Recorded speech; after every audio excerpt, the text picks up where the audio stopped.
Hey, what is going on, guys? So, this is about the ninth time I've tried to record this video. Just to let you guys know, I've not managed to pull it off yet. So, let's try for whatever this is now.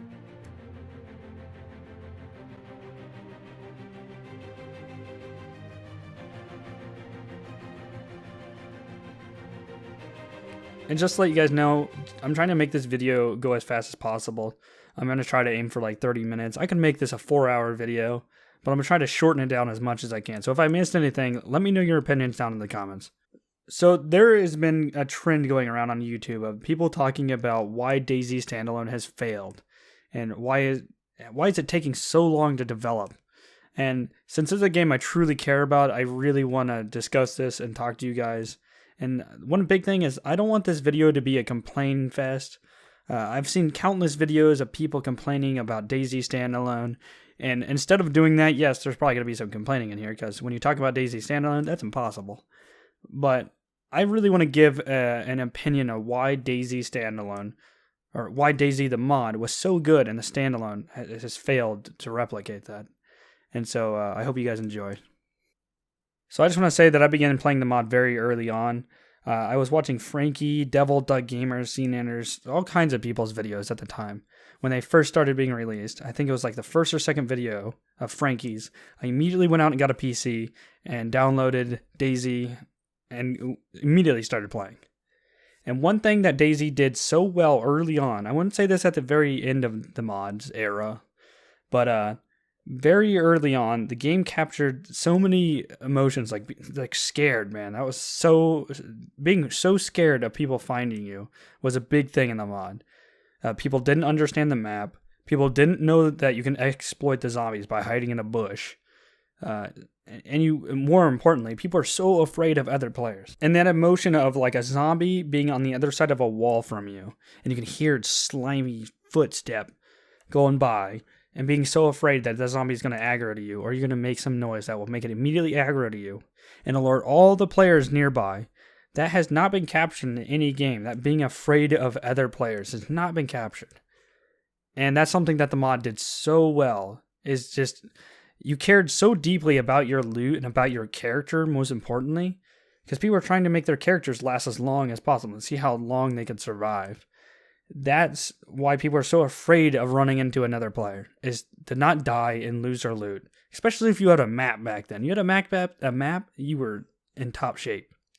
But later on, people realized they could mod the game, and they started producing mods like crazy. You had Breakout, you had Epoch, you had Origins, and all these modders started implementing base building and new guns, new features that really exploded the game.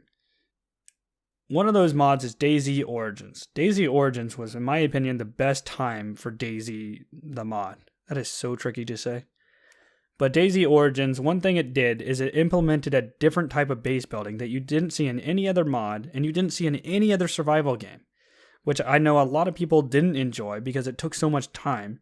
But if you go to my YouTube channel, and this video is far from me uploading videos. If you go to Artifact Born, and then you go to his uploads, then you go to date added and go to oldest, you can find a video called DayZ Origins Stronghold Build OS Clan End of DayZ 666 server group. This is far from when I started uploading YouTube videos. And you can see in the video we're driving to this stronghold. A stronghold was basically the biggest building that you can build in the game. You could build 3 types of houses, a level 1, 2, and 3, plus some garages, in which you can use to store the loot. But a stronghold was for a clan, and you had to have a group up to 7 or 8 people. It took a massive amount of time to build.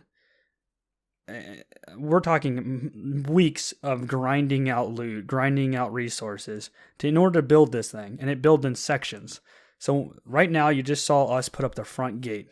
That alone could take a week or so. We're shooting and blasting. So just getting the segments on this house took forever, and you build them in like kind of sort of stages. So you got one right wall, one front wall, one left wall, and the front gate and the roof. That was the main structure. You also could upgrade it into multiple different add-ons to it, but it built in stages. And what I enjoyed is the aesthetics of it. First of all, I think it fit the game fairly well. It looked very Survivor-esque. And that's one thing none of the other mods did, and they didn't really aim for the survivory aesthetics. And like I said, it transformed the mod into a MMO where you had to work with people and you had to build a community, and there was in order to accomplish these things. But one big thing for DayZ, the mod, was their communities. There were so many servers that were run by large communities of people that were constantly in the server, constantly in TeamSpeaks, that DayZ Standalone I have yet to ever experience. In DayZ Standalone, you don't have these communities where people were running their own servers with a ton of people in TeamSpeak that you could talk to on a regular basis. And in fact, ever since the mod had these communities, I still am friends with a lot of these people. In fact, in Chaos, who's in every one of my videos, almost, I met on DayZ the mod, and we still talk to it every day. So now that I talked about DayZ the mod, having a really strong community, it captured emotions that no survival game has captured so far. I want to talk about what DayZ Standalone would need to add into the game in order to get any improvement whatsoever, or even to get their fan base back and build up these communities. So one of the most important things that I think they need to reintroduce into DayZ Standalone is the humanity system. Most people don't realize the importance of the humanity system, and for those of you who didn't play the mod, the humanity system was basically a system where if two survivors met and one of the survivors killed the other, the one who killed the other one would lose humanity. And if he lost enough humanity by killing more survivors, he would eventually become a bandit. And it would work the other way, where if you were a survivor and you helped other survivors, you would gain humanity and therefore become a hero. And these two skins are iconic to DayZ. I think most people who look up DayZ, they think of these two images, a hero and a bandit. And I think that desperately needs to come back to DayZ, because this system was one of the only systems, especially very early on in the game, that helped to prevent people from killing on sight, because they were encouraged to get this hero skin that looked so badass at the time. And that is something that DayZ Standalone desperately needs, because we all know that everybody's just killing on sight on Standalone. But if they wanted to get creative and they wanted to give people, if they wanted to make money, really, what they could do is they could implement a humanity system where if you lost too much humanity, you became a bandit, and if you gained so much humanity, you become a hero. They could also implement those original two skins, but they could also make it so you can go onto Steam and buy, say, a hero skin that's different from the original, in which if you gained so much humanity, you could go into there, or it would select a menu where you can select the hero skin that you want to wear. Vice versa for Bandit, where you could have a variety of Bandit and hero skins that people could choose from that they have bought off the Steam market, or opened up crates and unlocked. Like, you can make so much money off that system, and I've talked about that with NKS, and I think he agrees, and I think you guys would agree that they'd make a ton of money off of it. Other games have done this. They basically replicated this from CSGO, and have made a ton of money off of. And I think they could do that with the humanity system, where they implement, hey, you gain 6,000 humanity. You can become a hero. Here's a title screen in which you could select a variety of hero skins that you have unlocked. I personally would love that system. I think it's a great idea. I don't think a lot of people would like it because, I don't know, people hate microtransactions and stuff, but I think it'd be a great way for them to make money. And it would also help the community out by encouraging people to either encourage them to kill more if they want to be a bandit. But I think a lot of people, including myself, I would want to go the hero route because it's more challenging and I really like the hero skin. Another thing that is very important that DayZ Standalone needs to implement from the mod is iconic guns like the DMR, the M107, the Infield. You know, these iconic guns that when you think of DayZ, these are the guns that people are trying to achieve, besides the Infield. I'm just saying that because everybody had one. But like the DMR and the M107, yes, they're very powerful rifles, which is something that DayZ Standalone hasn't gone for. They've tried to go for this extra realism where these guns were so important to the game.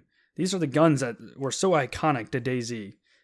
For instance, we're looking at a DMR here, which is easily my favorite gun in the game, or for the mod. That Standalone does not have. Standalone does not have the DMR, nor the M107, or any of these more powerful rifles that made the game so important. Because these powerful rifles, When you heard them in the distance, you truly felt terrified. You were scared of these weapons. If you heard an AS-50, you were bolting for the other side of the map. And that's something you don't get in the standalone version. You're not afraid of these weapons because like they're hardly hurt. Where if you got shot with an M07, you just died, which was truly terrifying. Sudden death is very terrifying. One of the problems that I have with DayZ standalone, though, that I hear nobody ever talking about, is the attachments for the weapons. One thing about DayZ standalone is if you put this DMR in there, half the gun would be missing. You would need to find the magazine, you would have to find the bullets, you would have to find the scope, you would have to find the bipod, and that just adds to the loot table and makes it even more challenging. It takes so long to find all those attachments that you just give up on the game. Let alone if you did find the scope for, let's say you have a DMR here, and you finally find the scope that it goes with the gun, it'd be cracked, and then you'd want to be super sad. So one thing I've been talking to Inkes about is those attachment systems. And one thing he suggested is the fact that you should be able to find the weapons like this DMR you see in the image with all its attachments, but they should make it so you can find maybe, let's say you find another scope like a red dot or something, you should be able to swap it in place with a scope. That way it doesn't add to the loot table of just garbage that you find, and maybe you find something that's more useful. So that way you keep the gun customization, which people really enjoy. I know I enjoy gun customization, but you also get to find fully functional guns, and it won't take you an entire day to find all the attachments. So to go on with the iconic guns, I'm just scrolling through a list of just all the weapons in DayZ that are in the game right now that nobody really cares about. Nobody cares about an axe or a hunting knife. You know, nobody cares about most of the weapons in the game. None of the iconic DayZ weapons are even in the game. Like the DMR, the M107, the M4s. For instance, why I think they need to re-implement the guns having their attachments on them is so that they can re-implement a lot of these guns, these iconic guns. For instance, if you look at the M4A1 that is in DayZ standalone now, and you compare it to the M4s that were in the mod, for instance, you have the M4A1 CCO SD. This was a silenced version of the M4. It had a red dot. It had some sort of camo on it. It looked fairly good, and it had a silencer on it. Now, personally, I think the M4s in the mod looked better. They had this camo on them that yes, you can spray paint your guns in the standalone, but it didn't look anything like the camo that is in the mod. Now, this is a pretty terrible image, to be honest. But this is another one of those iconic guns that I was talking about. Was the M4A3 CCO. It had the flashlight attachment. It had a pretty cool camo on it, and it had a red dot sight. This is probably one of the most important guns very early on in the game because it had that flashlight attachment, which if you didn't know, DayZ the mod got very, very dark, and that was highly important. And I think bringing these guns back would be so crucial for the game. And yes, you have the M4 that's already in the game, but I think you can implement different variants of the M4 with their attachments, and you could basically port them straight from Armor 2. Another big problem I have with DayZ standalone is the consistency with updates. It feels to me like we get a big update for DayZ standalone once every 7 months, which is pretty terrible. The game will never be finished at that rate. It'll never be done. Now, I've had some theories about these inconsistent updates, and I thought for a little bit that maybe it was the funding. Maybe the funding for DayZ has been terrible. But if you go back to this article I have here, that is from 2015, and you look at this number, 3 million copies sold on PC. 3 million copies. If you did the math, that's roughly $105 million that DayZ standalone made. That's just from 2015. So there's no way it could be the funding that is crippling this game. Now, I've had people say that DayZ Standalone is an ambitious game, it's a survival game, it takes a long time for it to develop, but the game has been in development for, if not 4 years, probably more than that. Now, to put this in perspective, DayZ the mod was released on February 21st, 2013. February 21st, 2013. My last video I uploaded of DayZ was on July 28, 2015. We're going to say that's a little over 3 years, give or take a few months. DayZ Standalone is coming up or has already surpassed the mod's lifespan. And what the mod achieved in that short amount of time, I believe that the DayZ creators should have already achieved.